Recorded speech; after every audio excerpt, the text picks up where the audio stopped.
குர்பானி யார் மீது கடமை?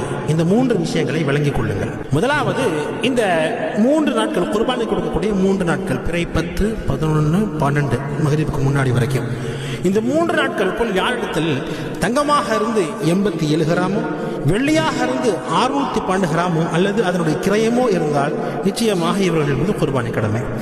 இரண்டாவதாக விளங்கிக் கொள்ளுங்கள், ஜகாத் கடமையாகும் அளவிற்கு வெள்ளியின் மதிப்பளவு அவரிடத்தில் வியாபார பொருட்கள் இருந்தது என்பதாக சொன்னார். அப்போதும் குர்பானி அவர்கள் மீது கடமை. அதாவது 612 கிராம் வெள்ளியின் மதிப்பு எவ்வளவு இருக்கிறதோ அந்த அளவுக்கு வியாபார பொருட்கள் வைத்திருக்கிறார் என்பதாக சொன்னால் அவர் மீது குர்பானி கடமை. மூன்றாவது, வீட்டில் உள்ள அத்தியாவசிய பொருட்கள் போக வெள்ளியின் மதிப்பளவு அதிகப்படியான ஆடம்பர பொருட்கள் இருந்தால் அவர்கள் மீதும் குர்பானி கடமை. இந்த குர்பானியுடைய பொருள் ஒரு வருஷம் பூர்த்தியாகும் என்பதாக ஜக்காத் மாதிரி அவசியம் கிடையாது. அந்த 3 நாட்களுக்குள் இந்த பொருளாதாரம் இருந்துச்சு என்பதாக சொன்னால் அவர் மீது குர்பானி கடமை.